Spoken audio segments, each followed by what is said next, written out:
This wasn't a date. It was a kidnapping, plain and simple. The last thing Violet wanted was to spend another date with this stalker, manipulator, emotionless jerk, you name it. But she had no choice. If she was ever going to get out of this school, she'd have to find some way to appeal to Asher.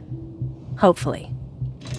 So when Asher said, "You should sit," without his usual mind control thing, Violet knew it was his way of giving her a chance to behave before he took away her choice completely. The threat was definitely still there, just hidden under fake politeness. Without a word, Violet walked over to the plush leather couch in Jameson's office and sat down. She hoped Principal Jameson would walk in any second and somehow change things. But even with that tiny sliver of hope, Violet knew better. It was becoming super clear that Jameson was just a puppet, and the Cardinal Alphas were pulling the strings. As soon as she sat, Asher followed, casually plopping down beside her. He faced her, one leg bent, acting all relaxed like they were friends about to chat, even though the air was thick with tension. "Turn towards me," he ordered like a king, expecting total obedience. Violet obeyed, but she let out a big dramatic sigh. Her little way of rebelling.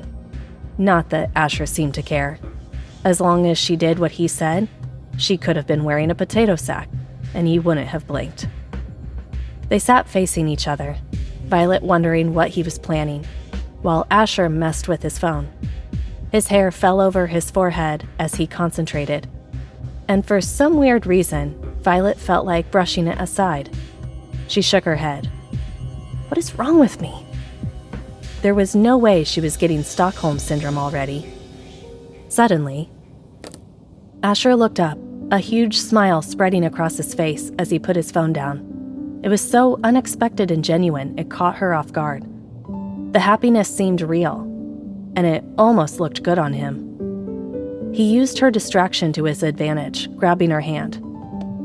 "So, about my powers," he murmured, holding her hand tight as she tried to pull away. His warmth was almost too much. "Mind control and mind reading are two totally different things," he explained. "Even though they both deal with the mind, technically it's possible to have both. If I really tried, I could learn to read minds. But honestly, it's supposed to be a total headache. And I'd like to keep what little sanity I have left." Oh, great, Violet thought. He just admitted he's not all there. Asher kept talking like they were in some messed up classroom, drawing little circles on her arm. It was weirdly soothing, but it also made her super aware of him. "With mind control," he started, "I can make someone do whatever I want. It's like forcing them to do things they wouldn't normally do." He paused, then added casually, "For example, I could make you kiss me." Violet's whole body went stiff. She looked up at him, shocked, then disgusted. But as she stared into his weird, captivating eyes, an idea formed. Maybe this is how I can get out of this. "The kiss," she said, the air suddenly feeling heavy. "Is that what you want? Is that your reason for all this?" Asher raised an eyebrow, surprised. Before he could answer, Violet pushed him back against the couch, leaning over him. "If that's all it is, let's just get it over with."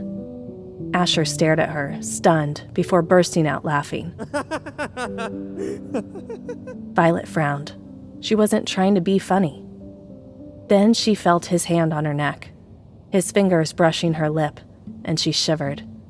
He stared at her lips, and her cheeks flushed. "If all I wanted was a kiss," Asher finally said, "I would have taken it already. And while I do like the fire in your eyes when we kiss, it won't be because you feel obligated. You won't look like you're doing me a favor. Your eyes will burn with passion, Violet, not defiance." Violet flinched, as if he'd slapped her, the force of his words hitting hard. She pulled back, letting Asher straighten up. He grinned, clearly feeling victorious.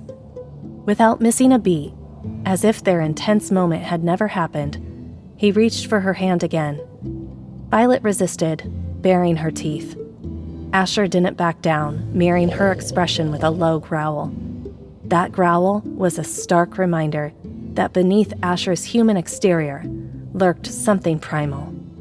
She hesitated, then reluctantly let him take her hand, again. "As I was saying," he continued, "I can give direct orders, subtly influence decisions, or totally override your choices." Violet shivered. The idea of him turning someone into a puppet was terrifying. She wondered how much he'd already messed with her mind. How many of her actions were actually his? Had he planted the idea of her coming to Lunaris Academy just to set up this twisted first date? No. Violet shook her head. She knew herself. She wouldn't willingly stay at this school after everything that had happened between them. This was her decision, not anyone's.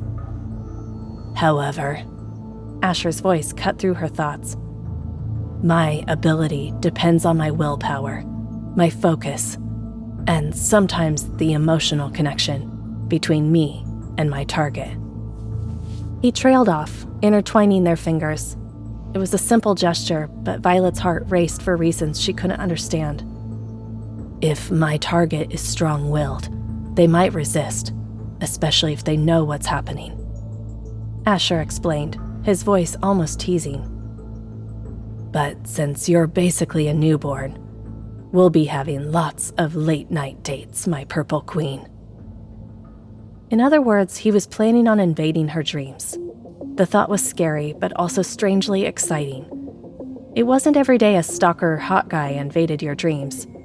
No, it wasn't romantic at all. But Violet was still a girl, and the idea of a cute guy obsessed with her, even a slightly crazy one, was kind of thrilling. "Why me?" Violet whispered. She needed to understand. Her application had been creative, sure, but others must have caught his eye too. This time Violet didn't flinch when Asher ran his fingers through her hair. His touch was gentle, almost like a massage, and she nearly melted. She shouldn't be getting comfortable with Asher, the mind control psycho, but there was something vulnerable about the moment that drew her in. "Don't you get it?" Asher whispered, his eyes intense. "You're my rebellion." "What?" "My future," he corrected.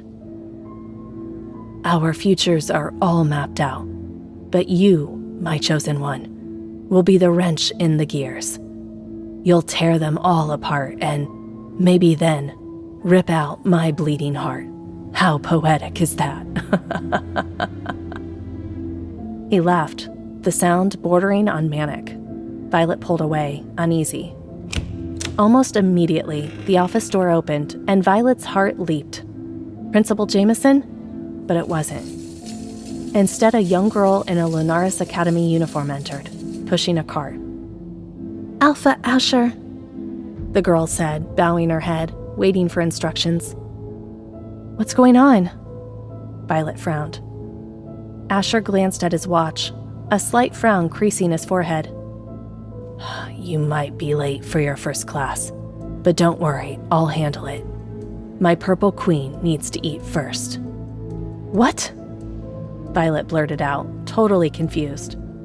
Before she could wrap her head around it, the girl started setting out food on the small table in Principal Jameson's office. "All done, Asher," the girl chirped, practically beaming as if serving him was a huge deal. Asher barely glanced at her, just shooed her away with a wave of his hand. Then his intense eyes locked onto Violet. "Well, eat. You think I'd let you roam around campus starving after that breakfast fiasco?" Violet froze. He knew about that? While her first instinct was to refuse, her stomach grumbled. Okay, fine, she was hungry. Just this once, she'd let it slide. She looked down at the table and her jaw dropped. Goosebumps erupted all over her skin. The food was exactly what she ordered that morning, down to the last detail, even the drink. This was way beyond creepy. This was full-blown stalker territory. Wait, that's not the end. You've just had a free taste. Now get the full story on the Pocket FM app, link in description.